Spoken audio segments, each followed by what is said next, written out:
제126편 성전에 올라가는 노래. 여호와께서 시온의 포로를 돌려보내실 때 우리는 꿈꾸는 것 같았도다. 그때 우리 입에는 웃음이 가득하고 우리 혀에는 찬양이 찼었도다. 그때 뭇 나라 가운데에서 말하기를 여호와께서 그들을 위하여 큰 일을 행하셨다 하였도다. 여호와께서 우리를 위하여 큰 일을 행하셨으니 우리는 기쁘도다. 여호와여, 우리의 포로를 남방 시내들같이 돌려보내소서. 눈물을 흘리며 씨를 뿌리는 자는 기쁨으로 거두리로다. 울며 씨를 뿌리러 나가는 자는 반드시 기쁨으로 그 곡식단을 가지고 돌아오리로다.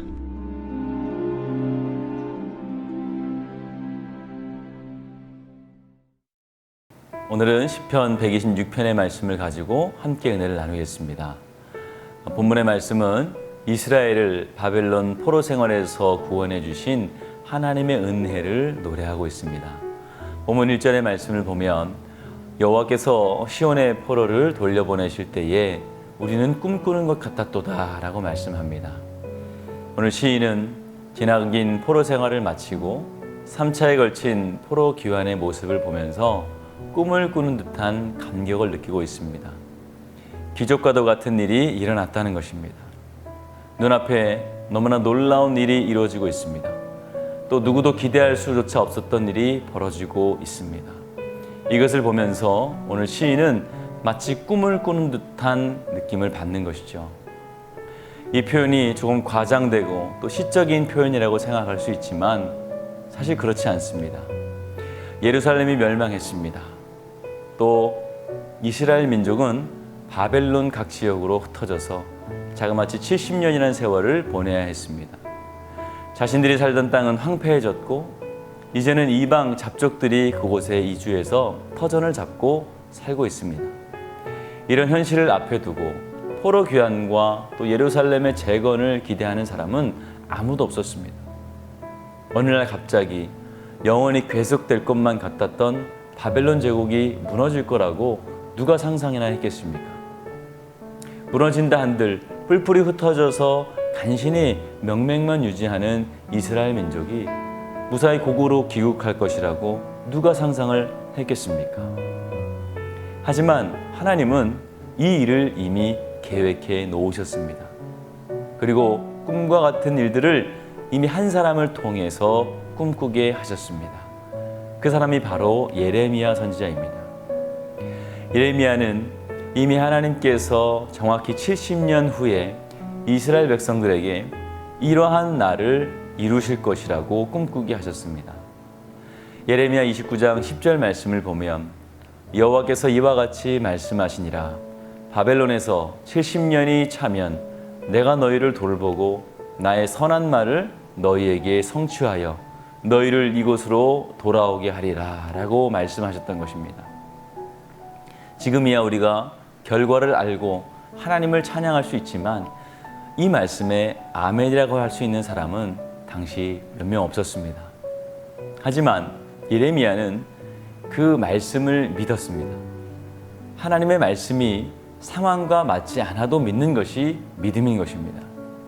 예레미야는 하나님이 하신 예언의 말씀을 진정 믿었습니다.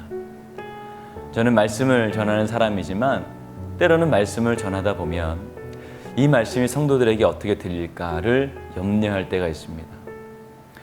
성도들의 형편을 걱정하는 것 같지만 사실은 전하는 제가 그 말씀에 확신이 없었기 때문이라는 것을 깨달았습니다. 이처럼 믿음은 누가 말해준다고 생기는 것이 아닙니다. 눈으로 보여준다고 해서 생기는 것도 아닙니다.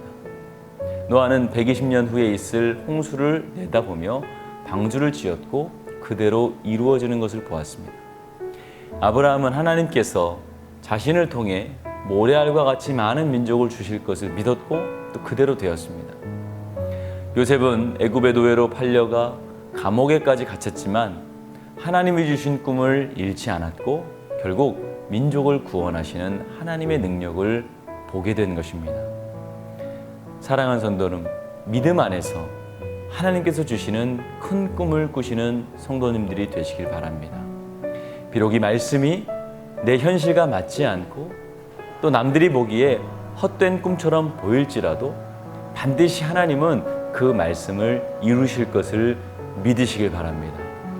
지금 당장 내 눈에 보이지 않더라도 우리를 향한 선하신 계획을 진행하고 계시는 하나님을 믿고 의지한다면 하나님은 오늘 예레미야를 통해서 꿈꾸게 하시고 또 바벨론의 포로에서 돌아오게 하신 것처럼 오늘 우리의 삶 가운데서도 우리가 예상치도 못한 방법을 통해서 우리를 구원해 주시고 우리에게 약속하신 복을 허락해 주실 겁니다. 오늘 우리에게 주신 이 말씀을 가지고 한 주간 믿음으로 살아가시는 저와 여러분들 되시기를 주님의 이름으로 축원합니다. 기도하겠습니다. 좋으신 아버지 하나님, 은혜와 사랑을 감사합니다. 때로는 우리가 하나님을 믿고 의지함에도 불구하고 하나님이 주신 약속의 말씀을 온전히 믿지 못할 때가 있습니다. 우리의 연약한 믿음을 주님 불쌍히 여겨 주셔서 우리를 믿음 안에 있게 하여 주시며 굳건한 믿음으로 허락하여 주시옵소서. 그래서 하나님께서 약속하신 말씀을 믿게 하여 주시고 그 말씀을 붙잡게 하여 주셔서 주님의 약속을 다 받아 누리는 귀한 성도들 되게 하여 주시옵소서. 코로나로 어려운 시기를 지나고 있습니다. 우리의 성도들 지켜주시고 가정을 지켜주시고 일터를 지켜주시옵소서. 교회를 지켜주시옵소서. 코로나 확진자가 단 한 명도 나오지 않도록 주여 교회를 붙잡아 주시고 보호하여 주시옵소서. 담임 목사님 사역 가운데 늘 역사하여 주실 줄 믿습니다. 성령의 두루마기를 입혀 주셔서 하나님 말씀을 전하고 기도하실 때마다 성령이 하시는 역사가 놀랍도록 나타나게 하여 주시옵소서. 환우분들 주님 기억하여 주시고 그들을 위하여 주님께서 치료의 광선을 비춰주시사 깨끗이 나음을 얻도록 도와주시옵소서. 우리의 다음 세대들 아이들을 위해서 기도합니다. 우리 아이들 어려서부터 주님을 사랑하는 법을 알게 하시고 하나님의 말씀을 배워 깨닫는 자들이 되게 하여 주셔서 이 시대를 세워나가는 귀한 기둥과 같은 역할을 감당할 수 있도록 주여 도와주시옵소서. 예수님의 이름으로 축복하며 기도하였습니다. 아멘.